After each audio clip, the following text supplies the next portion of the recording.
Պարոն Լեոնիսյան, ինչ արձանագրումներ կարող են կատարել այս ամենի համատեքստում։ Ես մեր բոլորի համար հստակ լինի, որ դիմումը, որը ներկայացվել է մի հասարակական կազմակերպության կողմից, որի դիտորդներից մեկը միջև հիմա Հայաքվեի կայքում նշված է որպես Հայաքվեի դեմ, իսկ Հայաքվեն դա մի նախաձեռնություն է, որը թե չեմ սխալվում ապրիլի 30-ին կուսակցություններից մեկի հետ ուժեղ Հայաստանի հետ համագործակցության հուշագիր է ստորագրել եւ հետեւապես որևիցե պարագայում չի կարող չեզոք ընկալվել, այդ թվում նաեւ Հայաքվեի անդամ կազմակերպություններին չեզոք համարելը եւ Հայաքվեի հետ տարիներով համագործակցած Հայաքվեի անդամ դե ֆակտո անդամ հանդիսացած կազմակերպություններին չեզոք անվանելը խիստ վիճահարույց է, ասենց ասեմ, հա։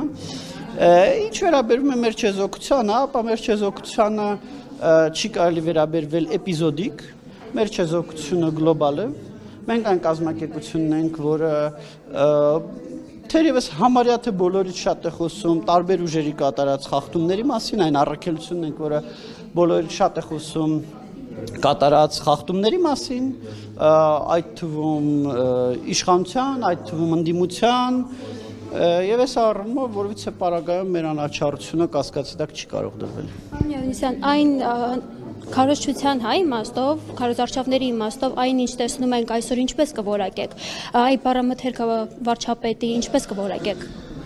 Վատ անկախ դիտորդ դաշինքը այժմ դիմում են պատրաստում կոռուպցիայի կանխարգելման հանձնաժողով, որպեսզի կոռուպցիայի կանխարգելման հանձնաժողովը քաղաքացիական պայմանագրով թեկնածու Նիկոլ Փաշինյանի օգտագործած բառամթերքի հիմքով վարույթ հարուցի։ Այսինքն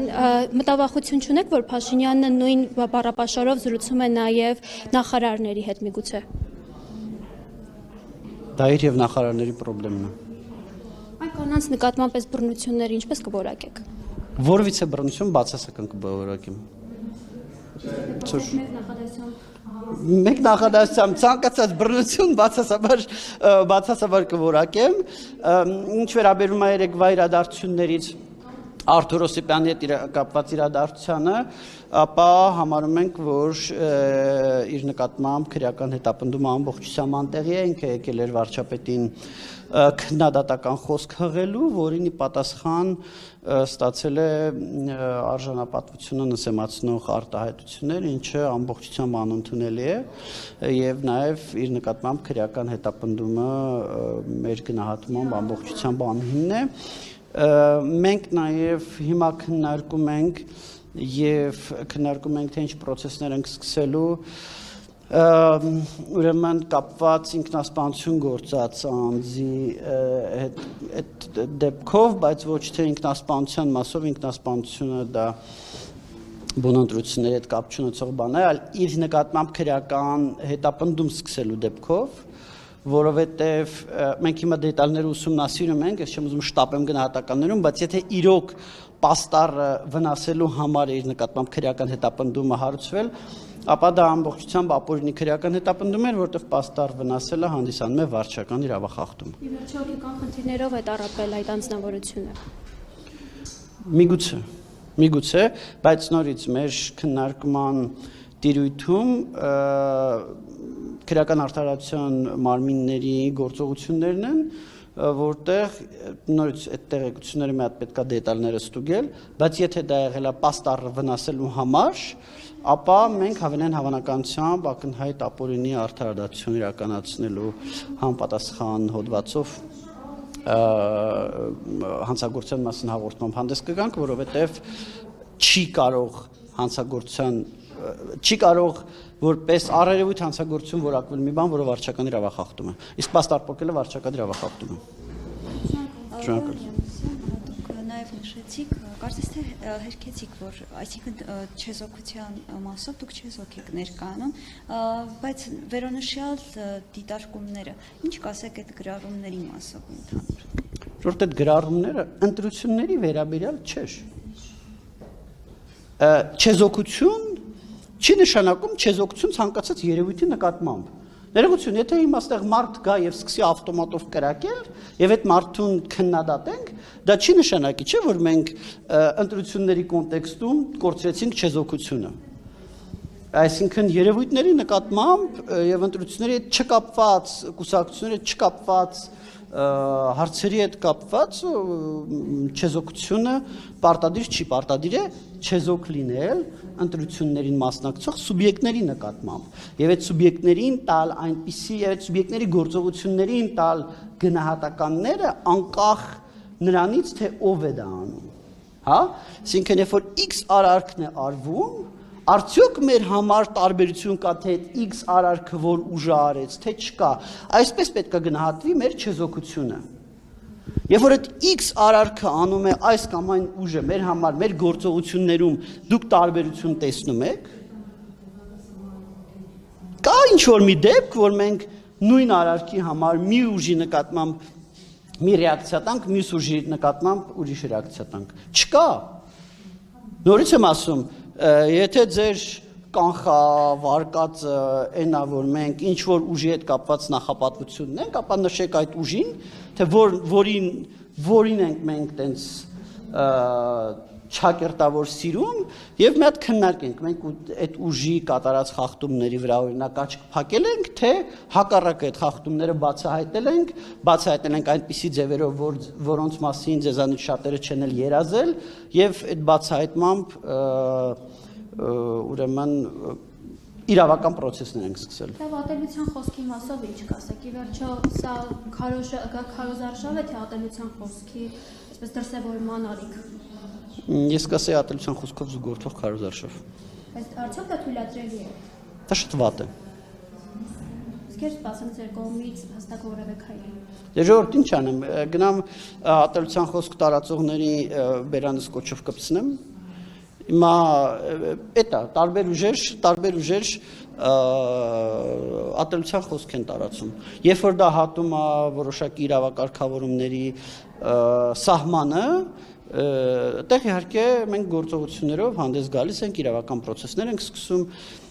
բայց որպես կանոն դա չի հատում քրեական օրենսգրքով արգելված սահմանը եւ դատապարտելուց բացի մեծ հաշվով ուրիշ բան չենք կարող անել։ Վստահաբար լսել եք Փաշինյանի կողմից հնչեցված հայտարարությունները, ես ինձ թույլ չեմ տա դրանք ցիտել այստեղ, բայց այս սրանք ինչ կոմպոնենտներ են իրենց մեջ պարունակում եւ արդյոք հայ տղամարդուն հարիր է նմանատիպ բառամթերքով խոսել կնոջ հետ։ Ինձ թվում է, ես բացարձակապես չեմ կիսում այդ տղամարդուն կնոջ հետ, ինչի որ կինը տղամարդու հետ նույն բառապաշարով խոսար դա հարիր կլիներ։ Ինձ թվում է առհասարակ մենք չպետք է առանձնացնենք կինը տղամարդա, դիմացինը տղամարդա, չէ, բառամթերքի մեջ կար անընդունելի կոմպոնենտներ, այդ բառամթերքը ոչ միայն քննադատության արժանի, այլ նաև որոշակի իրավական հետևանքների, որի մասով ինչպես ես ասացի, մենք process-ը նախաձեռնում ենք։ Եթե տղամարդ կին այդ մասը հանենք, այլ անդրադառնանք արցախցիների նկատմամբ ատելության խոսքին, որը հենց իշխանությունները շատ մեծ չափով տարածում են կարելի։ Ի վերջո լրագրողի նկատմամբ էլ այսպես չէ։ Որ տարբեր ուժերի ներկայացուցիչներ մենք ցավոք տեսնում ենք, որ տարբեր ուժերի ներկայացուցիչներ արցախցիների նկատմամբ խնդրահարույց բառամթերք օգտագործում են, օրինակ այսօրվա հակակոռուպցիոն կոմիտեի բացահայտման մեջ այնտեղ այնպես բառեր են օգտագործում արցախցիների հանդեպ, որ մեղմ ասած եթերային չի էլի, բայց եւ մենք նաեւ տեսնում ենք, որ որոշ ուժեր կան, որոնք որ դրան նպաստում են, օրինակ այդ իբր արցախցիների այդ իբր ահաբեկչական խումբը, հա, որ սկի զենք բռնելու ձևից հասկանում ես, որ առանձնապես զենք բռնել չգիտեն, երևի զենքից կյանքում չեն կրակել, զենք բռնելու ամենահասարակ կանոններին չեն տիրապետում, էլի, բայց եւ այտենց արցախյան բարբարով ինչ որ բան են անում, դա ակնհայտ օրինակ կեղծ դրոշով օպերացիա է, որը իրականացրել են իմ կարծիքով Ռուսաստանի Դաշնությունում, որպիսի այդ թվում ապահովության բացակայության զգացում ստեղծեն եւ արցախցի հայաստանցի լարումը ուժեղացնեն։ Եվ այս առումով սա եւս պրոբլեմատիկ է եւ իմ հորդորը բոլորին, այն որ այդ վիդեոյում խոսում են արցախյան բարբարով, որևիցե առումով չպրոյեկտել արցախցիների վրա։ Արցախցիները դա նորից եմ ասում իմ համոզմամբ հատուկ է արված, որպեսզի արցախցի հայաստանցի լարումը տենց մակարակի վրա յուղ լցվի։ Զսպիչ օղակներ տեսնում եք։ Ըստ էության զսպիչ օղակներ պետք է լինեն քաղաքացիական հասարակությունը, լրատվամիջոցները, անկախ սահմանադրական մարմինները, ինչպիսին են կենտրոնական դրական հանձնաժողովը, կոռուպցիայի կանխարգելման հանձնաժողովը, երբեմն արդարադատական համակարգերը, բայց մենք հաճախ տեսնում ենք, որ այս զսպիչ օղակները պատշաճ չեն կատարում իրենց գործառույթները։ Չէ, ես չէի շտապի ասել, որ առհասարակ չեն կատարում։ Ես հիշում եմ երբ էր անցած ամառ կարծեմ, եթե չեմ սխալվում, անցած ամառ, երբ որ վարչապետ Փաշինյանը կրկին անհրաժեշտ բառապաշար էր օգտագործել, կոռուպցիայի կանխարգելման հանձնաժողովը իր գործառույթները կատարեց, համապատասխան վարչարարություն իրականացրեց, եւ այս առումով ես չէի շտապի ասել, որ ընդհանրապես չեն կատարում։ Կատարում են, բայց վատ։ Որոշ մարմիններ վատ, որոշ մարմիններ նորմալ, որոշ մարմիններ լավ, բայց հա, այստեղ մենք առերևույթ խնդիր ունենք, իհարկե։ Այն նշեցիք, որ Ռուսաստանը կապ ունի այս ամենի հետ, նույն արցախցիների մասով, բայց ինչքան էլ որ Ռուսաստանը կապ ունենա, դա թույլ տալիս օրինակ իշխանության գլխին այդպես խոսել արցախցիների հետ, այսինքն դա ինչքանով է պայմանավորված Ռուսաստանի սարքածով, այսպես ասած։ Ինձ թվում է ինքը ոչ թե բոլոր արցախցիների մասն է խոսել, այլ արցախյան էլիտաների, բայց այդուհանդերձ նորից եմ ասում, իր բառապաշարը անընդունելի է, ժողովուրդ, կներեք, ուզում եք տենց ճակատից դաջված գրեմ, որ իր բառապաշարը անընդունելի է, որ այս հարցի շուրջ նորից չպտտվենք։ Իր բառապաշարը անընդունելի է, իր բառապաշարի հետ կապված մենք իրավական գործընթացը սկսում ենք։ Ուրիշ ոնց որ ինչ պետք է անենք, էլի սկոչ չենք վերցնելու գնանք բերանփակենք։ Եվ վերջերս ցուցակեր չէ ներկայացվել նաև որտեղ նշված էին ռուսական քարոզչությամբ զբաղվող ինչ-որ ալիքներ, դրա մասով ինչ-որ ընթացք տրվել է, այսինքն շուրջ նշել եք, որ 100 նման ալիք գոյություն ունի, որ զբաղվում են այստեղ ռուսական քարոզիչներ։ Այո։ Այդ ալիքների մասով ինչ-որ ընթացք տրվել է կամ։ Եվ Այո, այդ ալիքների հետ կապված մեր ներկայացրած ցանկերը Ամերիկայի Միացյալ Նահանգների Սենատի արտաքին հարաբերությունների հանձնաժողովները ցուցակներ ներկայացրել են Alphabet-ին, որը Google-ի եւ YouTube-ի տնօրինող կազմակերպությունն է, եւ Meta-ին, որը Instagram-ի եւ Facebook-ի տնօրինող կազմակերպությունն է։ Այդ կազմակերպությունները արդեն իրենց հերթին հետաքննություններ են անում, հետաքննությունների սահմաններում կայացնում են եւ կամ կայացնելու են որոշումներ եւ միգուցե արգելափակեն կամ արգելափակում են ալիքներ։ Բայց դա իրենց որոշումներն են։ Մենք մեր մասով ուշադրություն են գրավել եւ խնդրել ենք ուսումնասիրել։ Իսկ եթե դա եք ասում, թե նկատի ունեք այն 17 գործակալներին, որոնք որ Ռուսաստանի նախագահի աշխատակազմում պատրաստված ապատեղեկատվության տարածողներն էին, եթե 17 գործակալների նկատի ունեք, ապա դա առանձին հետաքրքիր կես է, որով մենք զբաղվելու ենք, գործակալը դա իմ բառամթերքը չի, դա իրանց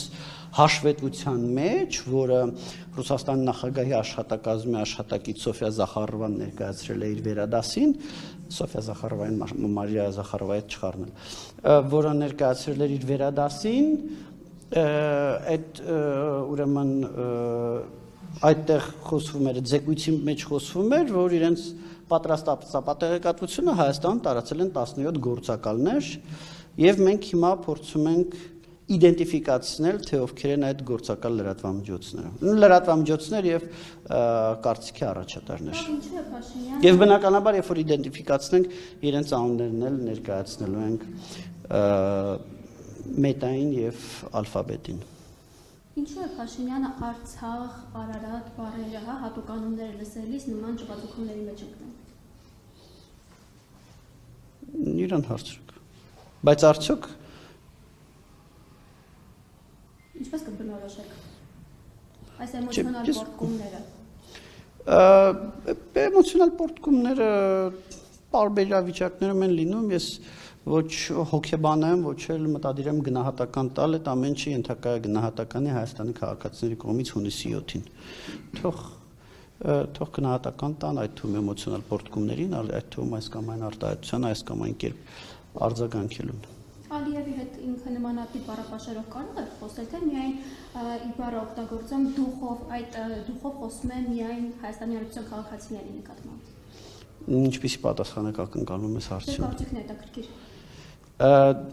Իսկ ես հիմա այդ հարցին որ պատասխանեմ, հասկանում եք, չէ՞ որ դա լինելու է դիտորդի չեզոքության խախտում։ Նորից եմ ասում, ընտրողները թող գնահատական տան ամեն ինչին, թող գնահատական տան նրան, թե ինչպես է ինքը խոսում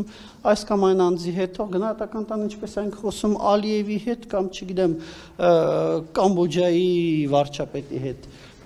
Դա ընտրողների գնահատման հարցն է, դա դիտորդական առաքելության մանդատի հարց չի։